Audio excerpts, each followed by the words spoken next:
বিয়ের পর টানা 8 মাস আমার স্বামী আমাকে একটাই কথা বারবার বলতো, যাই হোক না কেন কখনো আমাদের খাটের নিচে তাকাবে না। বিয়ের পর থেকে আমাদের ঘরে একটা অদ্ভুত নিয়ম ছিল, আমার স্বামী কখনো আমাকে, এমনকি বাসার কাজের লোককেও খাটের নিচে ঝাড় দিতে দিত না।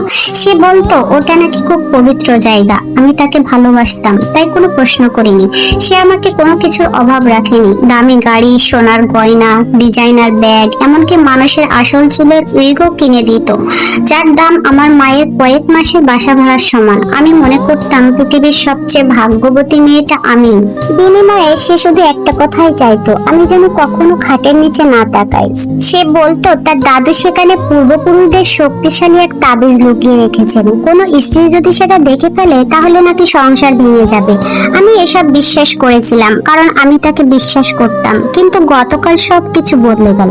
সকালে তৈরি হওয়ার সময় হঠাৎ আমার হীরের দুলটা হাত থেকে পড়ে গেল, গড়িয়ে সোজা খাটের নিচে চলে গেল। আমি কিছুক্ষণ স্থির হয়ে বসে রইলাম।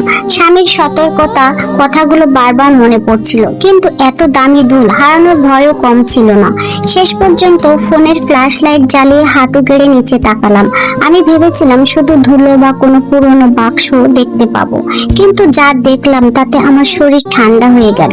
খাটের নিচের কার্পেটটা খুব নিখুঁত ভাবে কাটা, তার নিচে মোটা কাঁচ বসানো, আর সেই কাঁচের নিচে ছিল একটা উজ্জ্বল ভূগর্ভস্থ ঘর। সেখানে একজন গর্ভবতী নারী শুয়ে আছে। সে ধীরে ধীরে শ্বাস নিচ্ছিল। আমি ভালো করে তাকাতেই বুক কেঁপে উঠলো। মেয়েটা দেখতে হুবহু আমার মতো, একই মুখ, একই চোখ, এমনকি আমার গালের ছোট্ট জন্মদাগটাও তার মুখে। হঠাৎ সে চোখ খুললো, আমার দিকে তাকিয়ে খুব কষ্ট করে মাত্র 2টি শব্দ বলল, আমাকে বাঁচাও। আমি আর এক মুহূর্ত দেরি করিনি, তাড়াতাড়ি ব্যাগ গুছিয়ে দরজার দিকে দৌড় দিলাম। কিন্তু বাইরে বের হয়ে দেখি দারোয়ান গেট বন্ধ করে তালা লাগিয়ে দিয়েছে। আমার চোখের সামনে সে চাবিটা মুখে দিয়ে গিলে ফেললো, তারপর আমার দিকে তাকিয়ে ভয়ঙ্কর একটা হাসি দিল। ঠিক তখনই বাইরে ভেসে এলো আমার স্বামীর গাড়ির হর্নের শব্দ। সে ফিরে এসেছে। দারোয়ানের মুখে চাবিটা গিলে ফেলতে দেখে আমার শরীর কাঁপতে লাগলো। ঠিক তখনই গেটের বাইরে আমার স্বামীর গাড়ি এসে থামলো। সে নেমে আগের মতোই মিষ্টি এসে বলল, কি হলো, বাইরে আছো কেন? আমি নিজেকে স্বাভাবিক রাখার চেষ্টা করলাম, একটু হাঁটতে বের হতাম। সে কয়েক সেকেন্ড আমার চোখের দিকে তাকিয়ে রইল, তারপর ঠোঁটে রহস্যময় হাসি ফুটিয়ে বলল, তুমি কি খাটের নিচে তাকিয়েছো? আমার বুক ধক করে উঠলো। আমি মাথা নেড়ে বললাম, না। সে কোনো উত্তর দিল না, শুধু ধীরে ধীরে আমার মুখে হাত বুলিয়ে বলল, মিথ্যে বললে তোমার চোখ কেঁপে ওঠে, আজও উঠেছে। আমার হাত পা ঠান্ডা হয়ে গেল।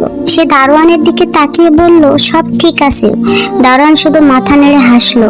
স্বামী আমার হাত ধরে ঘরের ভিতরে নিয়ে গেল। বেডরুমে ঢুকে এসে খাটের সামনে দাঁড়িয়ে রইল, তারপর নিচু গলায় বলল, আজ তোমার কৌতূহল শেষ হলো?